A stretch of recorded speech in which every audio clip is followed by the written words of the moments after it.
Waheguru Ji Ka Khalsa, Waheguru Ji Ki Fateh. Welcome to this segment of Khoj Gurbani's a-sabad-a-day. The recitation for the day is the 11th Shabad of Sri Rag Bani.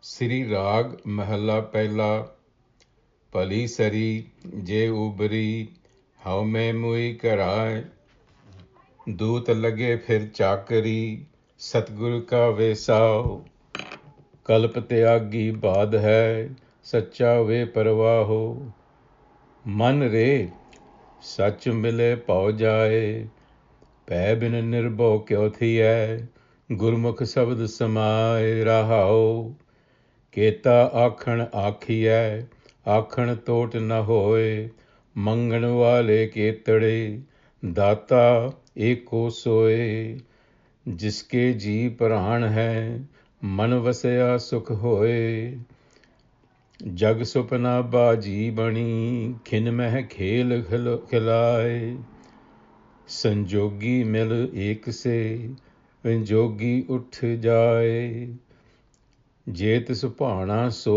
थियै अवर न करना जाए गुरमुख वस्त विसाहियै सच वखर सच रास जिन्नी सच वणजिया गुर पूरे सावास नानक वस्त पछाणसी सच सौदा जिस पास. Something good has happened. Bhali Sari, Ubari. So the Guru declares. What has happened? All trace of haume, or ego consciousness, has disappeared. Haume mui karai. Karai meaning that haume which had basically made its home, my mind. And the senses have reigned into service as well. Doot lage fir chakari. And the mind is without a care, free from destructive emotions and mental scheming. Kalp tyagi bad hai. So the question is, how did this state come about? He goes on to tell us, because the mind is now marinated. That is, the mind is now cultured in the wisdom of Gurbani. Satguru ka visa. Spiritual knowledge of Gurbani is now the support. Now, just a note here, kalp tyagi baad hai.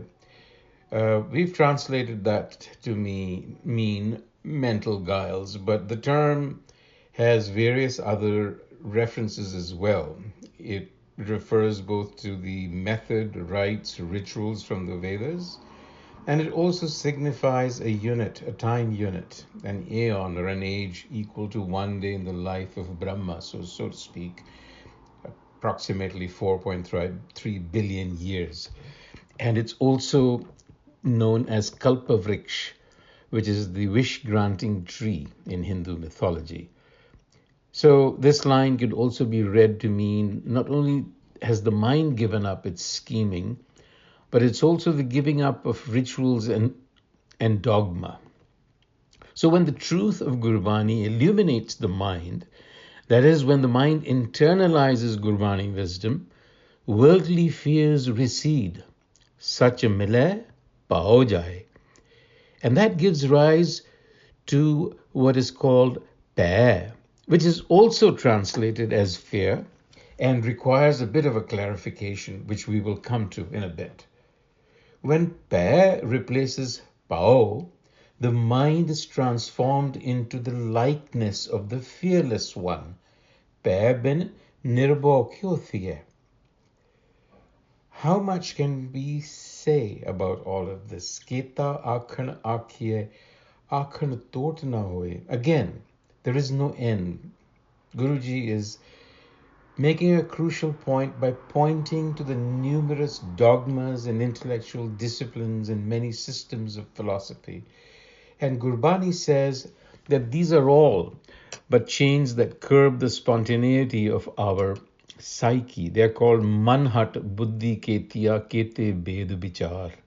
Kete bandhan ji ke gurmukh mokh dwar. It is only Guru wisdom that will lead to the door of liberation. However, that should not mean that Guru Nanak opposed the mind's refinement through the pursuit of secular knowledge. Far from it. Science, the humanities, aesthetics. The point that is being made here is that intellectual activity is not directly relevant to the kind of knowledge that Gurbani is speaking about.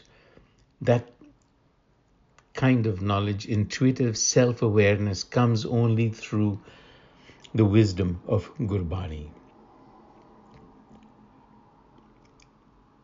So, as a caution, the world is like a magician's illusion, short. It's an enchanted state that can be played and stopped in an instant.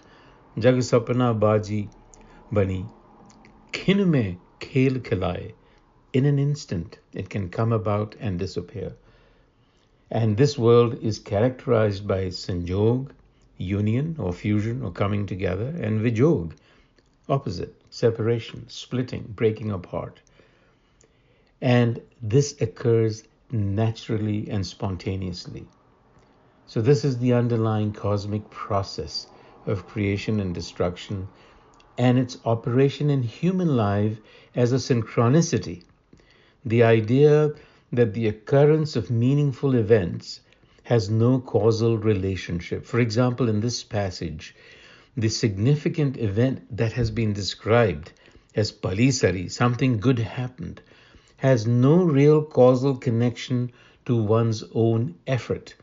It is the outcome of grace. Nadar jo tis pana so thiye avar na karna jaye. So the Gurbani-oriented sees the magician behind the trick, whereas the ego-oriented remains entranced. So, coming to replacing one fear with another fear, it might seem a bit paradoxical at first reading that we are being asked to drop fear only to replace it with another kind of fear. But there is a distinction.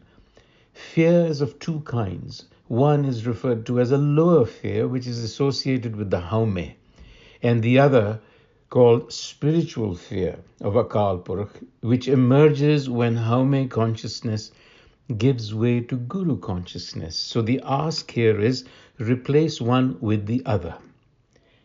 Now, we do know that fear is the natural condition of ego consciousness, and it accompanies the haume like a shadow.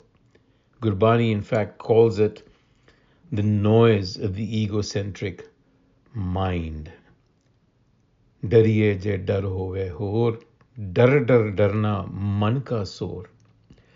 The second kind of fear that is being talked about is innate, and it springs from within the mind through the cultivation of Guru wisdom, which is a necessary condition for healing the fracture within.